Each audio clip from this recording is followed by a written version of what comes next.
देखकर चौंक जाएंगे जब ये हेल्दी रेसिपी सिर्फ 3 चीजों से बनाएंगे। इतनी हेल्दी है कि थकान, कमजोरी, हाथ पैर टूटते हैं, हल्की बुखार आती है तो 1 हफ्ते में आराम हो जाएगा। मैंने इस रेसिपी को कई अलग अलग तरीके से आपके साथ शेयर करा है। ये वाला तरीका आपने आज तक कभी नहीं देखा होगा। तो चलिए शुरू करते हैं। तो हमें लेना है यहाँ पर चने। तो यहाँ पर मेजर करके हम 3 कप चने ले रहे हैं। और ये जो छिलके लगे ना, इनको हटाने के बाद इनकी क्वांटिटी कम हो जाती है। तो इस तरह से मसल कर इसके छिलके जो है ना अलग कर देंगे। अगर आपके पास बिना छिलके वाले चने हैं, भुने हुए, या फिर भुने हुए चने की दाल है, तो आप उसका भी इस्तेमाल कर सकते हैं। तो देखिए, जो पूरी निकालने वाला झारा है ना, इससे इसके छिलके हटा लेंगे। इससे क्या होता है कि रूम में फैलारा ज्यादा नहीं होता है। और अगर कुछ चने के ऊपर छिलका लगा है तो आप इसको साफ करते टाइम उसको भी हटा दे। और देखिए, इसी तरह से जो है ना सभी चने को अच्छे से सेपरेट कर लेना है। चने यहाँ पर देखिए एकदम अच्छे से तैयार हो चुके हैं। अब हम चलते हैं गैस की तरफ। गैस को चालू करेंगे, इसके ऊपर कढ़ाई रखेंगे। अब इसमें डाल देंगे ये चने।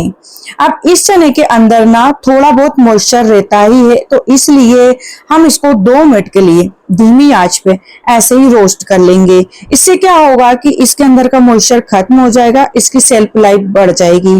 तो देखिए 2 मिनट में ही इसका जो है ना कलर चेंज होने लगता है और जो दाल होती है ना वो थोड़ी सी ब्राउन होने लगती है।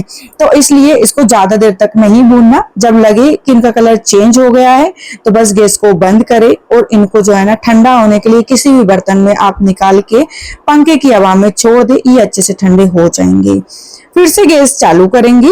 अब इसके ऊपर कढ़ाई रखेंगे। कढ़ाई में डालेंगे हम घी। तो देखिए 1 टेबल स्पून हम यहाँ पर घी डाल रहे हैं। जैसे ही घी गर्म हो जाएगा 1 कप चीनी डाल देंगे।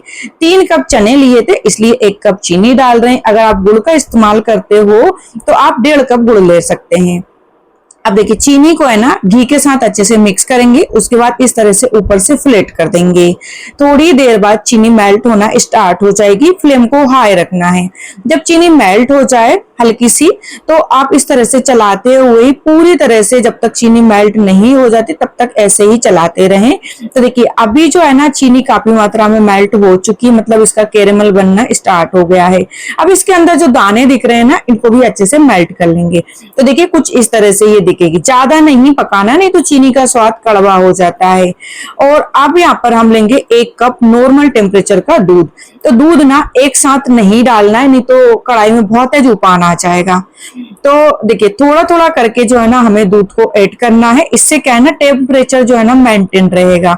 जब लगे कि टेम्परेचर डाउन हो गया है तो आप पूरा दूध एक साथ डाल सकते हैं। तो देखिए पूरा 1 कप दूध डाल दिया है। दूध डालने के बाद कैरेमल ना इस तरह से थोड़ा सा एक साथ इकट्ठा हो जाता है। तो दिक्कत वाली कोई भी बात नहीं है। आप जैसे जैसे इसको पकाते जाओगे ये दूध के साथ ऑटोमेटिकली मेल्ट होने लग जाएगा। ठीक है, फ्लेम को हाई रखेंगे, लगातार चलाते हुए इसको पकने देंगे। जब तक हम क्या करेंगे, जो चने हैं ना इसमें से 1 कप चने अलग कर देंगे। मैंने आपको पहले ही बताया था ये रेसिपी पूरी तरह से डिफरेंट है, तो इसलिए जो है ना ये चने 1 कप ना हम सेपरेट रख देंगे। बाकी के चने को ठंडा होने देंगे अभी गर्म में। अब यहाँ पर 4 बड़े चम्मच मिल्क पाउडर लेंगे। मिल्क पाउडर आप किसी भी ब्रांड का ले सकते हैं। अब यहाँ पर हम लेंगे दूध। तो देखिए मेरे पास जो नॉर्मल टेम्परेचर का दूध है ना, मैं इसी का इस्तेमाल कर रही हूँ। अब दूध को जो है ना थोड़ा थोड़ा करके इसमें ऐड करेंगे। एक साथ नहीं डालना है, नहीं तो क्या होगा कि इसमें जो है ना बड़े बड़े से लम्स बन जाएंगे।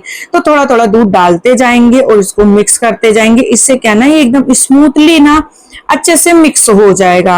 अब लास्ट में जब ये मिक्स हो जाए ना तो बचा हुआ सारा ही दूध इसमें ऐड कर देना है। ठीक है, दूध डालने के बाद एक बार हल्का सा मिक्स करेंगे क्योंकि मिक्स तो पहले ही कर चुके हैं। कैरेमल ये देखिए यहाँ पर दूध में मिक्स होने के बाद इसका कलर इतना अच्छा आ रहा है।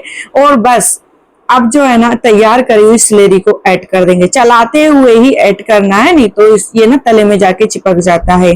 अब इसको लगातार चलाते हुए एक उबाल आने देना है, क्योंकि मिल्क पाउडर ना तले में बैठ जाता है, इसलिए इसमें एक उबाल आना जरूरी है। तो देखिए उबाल आने लग जाए ना इस तरह से, उसके बाद इसको बिल्कुल धीमी आंच पे ऐसे ही छोड़ दे ताकि ये अच्छे से उठ जाए। अब हम क्या करेंगे, जो चने हैं ना ये पूरी तरह से ठंडे हो चुके हैं, तो इन चनों को हम अच्छे से ग्राइंड करेंगे। मतलब आटा नहीं बनाना, थोड़ा सा दरदरा रखना है, पल्स मोड पे करेंगे तो दरदरा रह जाएगा ये। अब देखिए मैं आपको बताती हूँ कितना दरदरा है। तो देखिए इस तरह से चेक करोगे ना तो हल्के से जैसे दलिए के कण होते हैं ना उस तरह से दिखाई देगा।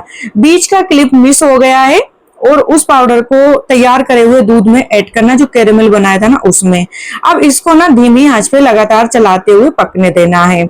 अब बीच बीच में इसको चलाते जाएंगे, तो जब तक हम क्या करेंगे, जो 1 कप चने थे ना इसको जो ये इस तरह का मोटल पिस्टल होता है, खल्लड़ होता है, इसमें कूट लेंगे। मतलब थोड़ा बहुत चना कूट जाए, थोड़ी बहुत दाल बन जाए, इस तरह से हमें कूटना, मतलब पूरी तरह से जो है ना इसको चूरा नहीं करना है। तो देखिए इस तरह से देखा, जैसा आप देख रहे हैं ना इस तरह से ही हमें इसको कूटना है। मतलब आधी चने की दाल होनी चाहिए, पूरे ही इसी तरह से तैयार कर लेंगे। देखिए यहाँ पर ये जो है ना थिक हो चुका है। अब इसमें तैयार करी हुई ये दाल डाल देंगे। अब इसको अच्छे से मिक्स करेंगे। तो ये वाले जो दाल के जो टुकड़े हैं ना, जो दाल है जो छोटे छोटे टुकड़े हैं, जब इसको हम खाते हैं ना तो मुंह में ऐसा एकदम क्रंची सा टेस्ट आता है, जैसे हमने काजू बादाम भर भर के डाल दिए हैं। और इस रेसिपी में हमने ज्यादा कुछ यूज नहीं करा है, चने करे हैं, शक्कर करा है और घी करा है, बस। इसके अलावा हमने कुछ यूज नहीं करा है। मिल्क पाउडर डाला है तो वो ऑप्शनल है, आप स्किप भी कर सकते हैं। तो देखिए यहाँ पर जो है ना 1 टेबल स्पून हम घी और डाल देंगे। घी डालने के बाद इसको अच्छे से मिक्स करना है, बहुत देर तक पकाने की जरूरत नहीं है, बस घी जो है ना इस मिक्स में अच्छे से मिक्स हो जाए, उसके बाद गैस को बंद कर देना है। तो देखिए ये तैयार हो चुका है, गैस को बंद कर देंगे। अब एक इस तरह की ट्रे है मेरे पास, ये ले लेंगे और इसमें अच्छे से घी ग्रीस करेंगे। आपके पास कोई सी भी प्लेट या थाली है तो आप उसका भी इस्तेमाल कर सकते हैं।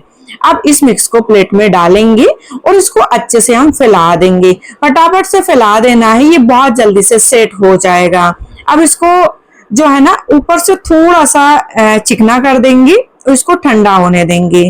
तो देखिए जैसे ही ये ठंडा हो जाएगा सेट हो जाएगा। इसका टाइम कोई फिक्स नहीं है, फ्रिज वगैरह में रखने की बिल्कुल जरूरत नहीं लगती है। सबसे पहले तो इसके किनारे हटा देंगे, उसके बाद इसको जो है ना ऐसे पलट देंगे, थोड़ा सा ऊपर से टेप करेंगे और देखिए ये बहुत आसानी से निकल जाता है। तो मैं हर बार बटर पेपर लगा के बताती थी, जरूरी नहीं कि बटर पेपर हो तभी आप मिठाइयों को सेट कर सकते हैं। तो बस मन मुताबिक पीसेस में कट कर लेंगे।